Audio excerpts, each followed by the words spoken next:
तो कुढ़न्नी में सियासत का शतरंज विषाद कहें आप बीत चुका है।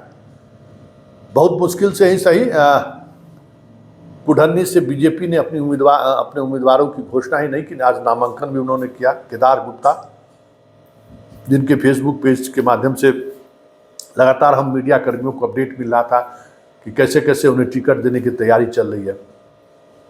आज प्रदेश अध्यक्ष घोषणा करते हैं कि हमारा ये अधिकृत उम्मीदवार है। उससे एक दिन पहले केदार गुप्ता के अगर फेसबुक पोस्ट पर जाए तो वो कल ही लिख चुके थे कि आज हम नॉमिनेशन करेंगे। बीजेपी में अब इस तरह से भी चीज़ें होने लगी हैं। लेकिन नामांकन के दौरान ललन सिंह, अब्दुल बारी सिद्दीकी और उपेंद्र कुशवाहा ने कल मनोज कुशवाहा के नामांकन के दौरान जिन बातों को मजबूती से उठाने की कोशिश की थी भाजपा के चरित्र को लेकर, आज भाजपा ने भी कमोबेश उसी अंदाज में जवाब दिया है। तो जरा सुनिए संजय जायसवाल ने आज क्या क्या कहा इस नॉमिनेशन के दौरान, और आने वाले समय में कुढ़न्नी के सहारे क्या संकेत देने की तैयारी चल रही है बीजेपी की ओर से भी और महागठबंधन की ओर से भी। वो आज के इस नामांकन के दौरान चीज़ें स्पष्ट हो गई हैं। वह अपनी इच्छा से लड़ते हैं। आप जिनकी भी बात कर रहे हैं अच्छी बात है। अगर आपको यह लगता है कि सारे लोग मेरे लिए चुनाव लड़ रहे हैं तो और अच्छी बात है।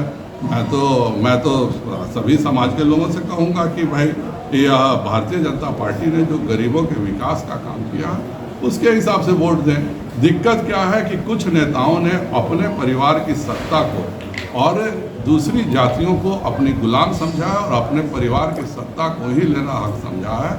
उस तरह के लोगों को कहीं भी लगता है कि उनका वोट बैंक में कोई बिखराव अगर हो रहा है तो यह 2 नंबर है, और उनके परिवार के प्रति जो लोग साथ में हैं वह 1 नंबर के हैं। तो देश की जनता जनप्रतिनिधियों के प्रति है, एक परिवार के प्रति निर्भर है। वह अपनी इच्छा से लड़ते हैं।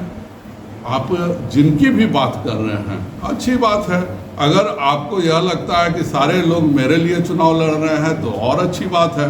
मैं तो सभी समाज के लोगों से कहूँगा कि भाई यह भारतीय जनता पार्टी ने जो गरीबों के विकास का काम किया उसके हिसाब से वोट दें। दिक्कत क्या है कि कुछ नेताओं ने अपने परिवार की सत्ता को और दूसरी जातियों को अपनी गुलाम समझा है और अपने परिवार की सत्ता को ही लेना हक समझा है।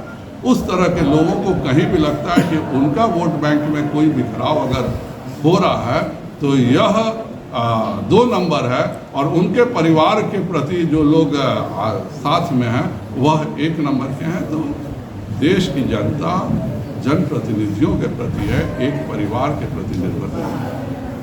विश्वास किया और कुढ़नी की महान जनता ने उस पर मुहर लगाया। उसके बाद जो है मैं कुढ़नी को एकदम ये समझिए कि गली गली में सड़क बनवाने का काम किया। वर्षों से जो बाट जो रहा था पुल पुलिया उसको बनवाने का काम किया। प्रत्येक पंचायत में 10-15 ट्रांसफार्मर लगवाने का काम किया। दलित टोला में कभी बिजली नहीं जला था, वहाँ हम लोगों ने बिजली लगवाने का काम किया। और उसी विकास को देख करके 2020 में भी जनता ने मुझे ही मैंडेट दिया था, लेकिन राजद वाले ने बेईमानी करके जीता हुआ सीट अपने पक्ष में कर लिया। इसके बावजूद भी उन्होंने कोई काम नहीं किया। इसलिए जनता समझ गई है कि कौन बढ़िया है और कौन घटिया है। इसलिए बढ़िया काम करने वाले को वहाँ जनता वोट देने के लिए तैयार है, और मुझे जनता का अपार समर्थन और आशीर्वाद प्राप्त है, और 2015 से ज़्यादा मतों से इस बार मैं जीतूँगा।